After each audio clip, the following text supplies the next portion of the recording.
just because submitting to God is something that was natural to you, what makes you think submitting to all of the Quran means you're submitting to the true God?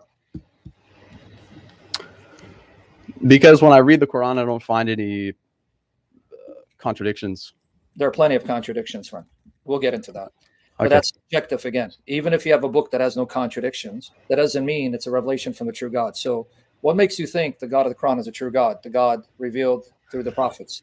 Also, I just want to preface this. I'm not a Scholar. I'm a layman, so I'm actually hoping that you stump me today. No, by the because grace of God, you'll get stumped. And the reason why I only came after you, so now notice what you said. You're not a scholar layman, but you went after Marmari. I didn't watch the video. So it's ironic for me, someone who says he's a layman, he's not a scholar, but yet he feels confident enough to make a video criticizing Marmari. Did you watch that video? No, just when you said he lied about it. He did lie. He said that pigs have a hoof that is not split. Okay, let's say, for the sake of charity, well, I'm going to say that your God lied about the Trinity. So if you want to be ungracious, uncharitable, no, we'll get there. You can laugh, friends. I mean, see, we can have a serious. You can laugh. Okay. We can approach things graciously and give people the benefit of the doubt that he misspoke because he doesn't know too much, or we can impugn them with the worst motives possible. But if you're laughing at that, we're going to have a field day with what you believe to be the uncreated speech of God, making assertions regarding certain groups that you have no proof for. For example, I want you to give me some extra Quranic proof, historical, textual, archaeological, for the assertion of Surah Al-Tawbah, chapter 9, verse 30, that the Jews believe that Uzair is a son of Allah. Let me put it on the screen. See, when the same measure you use will be turned against you. So you were ungracious to him. So now you can't handle the heat. Don't. You said it was 9:30? Chapter 9, verse 30, yes. I'm going to put on. And you want proof of the historical accuracy of this? Can you give me one single extra Quranic source that says the Jews viewed Uzair, the son of Allah, because it's contrasted to the Christians, Nasara, believing that Messiah is the son of Allah? Can you name any Jewish group, apart from your biased Muslim sources, who this group is? Let me put it on the screen for everyone to see. And by the way, who is Uzair? I honestly have no idea. Exactly. So you embrace the religion you really don't know, and you're confident. Of course, I'm not going to know everything about it's not about everything. These are the basics, because here the assertion is that Allah desires that the Muslims fight against all forms of idolatry, which includes the idolatry of the Jews and Christians of ascribing a son to Allah. Let me enlarge the screen.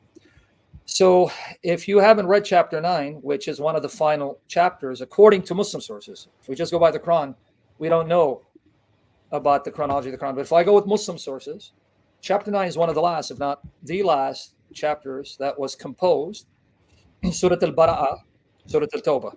And here it's saying, in the context of why Allah wants to fight Jews and Christians. And the Jews say Uzair, they say Uzair is the son of Allah. That's what they're telling you. We don't know who Uzair is, because Uzair is not the Arabic form of Ezra. And the Christians say Messiah is the son of Allah. That is a saying from their mouths. They imitate the saying of the disbelievers of old, Allah's curse be upon them. It really says Allah fight them, but put that aside. So Allah's cursing Jews for saying that Allah has a son, it's Uzair. Who's Uzair? Like I said, I don't know. Okay. So this is why I say, if you're going to be charitable and give people the benefit of doubt, then the same measure used will be extended to you. But if you're going to come ungraciously and attack people and think, maybe you misspoke. We all misspeak. None of us is perfect. Yeah. You're going to be treated the same way. So now, again, let's come back to the first issue. So you say submitting to God. Yeah, obviously. But I'm still wanting to know, what makes you think Allah the Quran is a true God, especially the true God revealed through the prophets, because it mentions Jesus. And even the Arabic name for Jesus, Isa, doesn't correspond to the Arabic form of his name. But we'll get into that. So why do you think Allah of the Quran is a true God?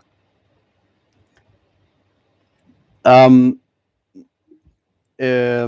in the Quran, when it says Allah is the most gracious and most merciful, when I intuitively, well, I guess you're going to say that's subjective.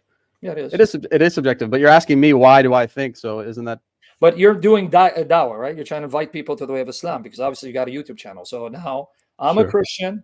I want to know, how you're going to assure me that Allah of the Quran is a God revealed in and through the prophets, especially Jesus Christ. So convince me, do dawah.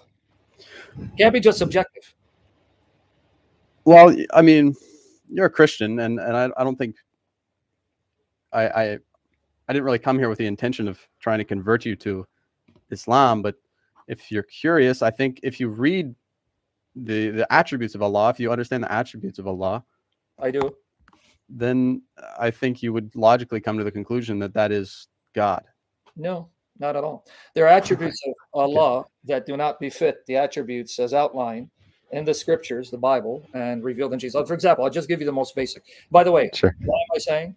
Because in chapter 16, verse 125 of the Quran, this is an exhortation to you. You believe in the Quran, I don't. Invite, now they add stuff in parentheses, mankind, O Muhammad, to the way of your Lord. Invite them with wisdom. And then this is the parentheses, not part of there, but that's okay. And fair preaching, with wisdom, fair preaching, and argue with them in a way that is better. So obviously you're going to do dawah until you don't do it. So if, okay, well, my efforts are not working with this guy, you move on. But you're supposed to do this just like I'm supposed to preach the gospel. Your Lord knows best who has gone astray from his path. He is the best aware of those who are guided. But the most basic, fundamental aspect of God outlined in the Old Testament, New Testament, is that God is a spiritual father, not a physical father. He's a spiritual father who has spiritual children, and he's particularly the father of Jesus Christ. Is your God, Allah, your father? Is he my father? Yeah. Is he the father of the Ummah, the father of Muhammad, the father of Muslims? I would say in a literal biological sense, of course, no. That's not what I asked, because no Jew or Christian believes that Allah, if you want to use the term Allah, which you believe is the God of the Christians, is a biological father. They believe that God is a spiritual being. So he has spiritual children who are born of his spiritual word, born of his spirit. So he's a spiritual father. So is Allah your father spiritually? But doesn't it say in the Bible that we're children of God? So in a sense, but that's not the Quran. That's my point. Are you? But you just said Christians don't believe that that God is a father. No, but this is recorded. See, if you can't hear me well, then I suspect Sure. you understand the Quran and the Bible. No, that's not what I said. It's recorded. I said no Christian or Jew believes God is a physical being who sires children biologically, procreatively. I said he's a spiritual father. I was very plain and clear. Is Allah your Sure. spiritual father? I'm still waiting for the answer. Spiritual? No, I would have no reason to say that Allah is my spiritual father. No. No, he isn't, because the Quran denies. When the Jews came to your prophet, Surah Al-Ma'idah, chapter 5, verse 18, and the Jews and Christians say, we are the children of Allah. There was no Jew or Christian at the time of Muhammad that thought Allah sired them biologically, physical procreation. They meant it spiritually.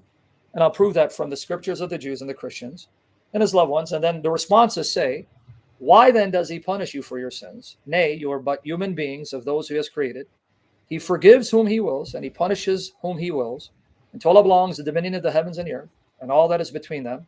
And to him is the return of all. Now, the highest relationship you can have with your God is this. Chapter 19, Surah Al-Maryam, chapter 19, 88 to 93.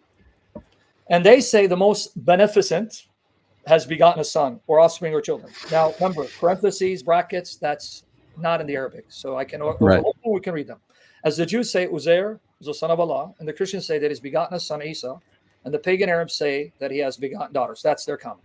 Indeed, you brought forth a terrible evil thing, whereby the heavens are almost torn, and the earth is split asunder, and the mountains fall in ruins, that they ascribe a son, or offspring, or children to the most beneficent Allah. But it is not suitable for the majesty of the most beneficent that he should beget a son, or offspring, or children. There's none in the heavens and the earth but comes unto the most beneficent as a slave. So right here, you're told, all you are is a slave, and he is your master. Sure. That's not the God of the Bible.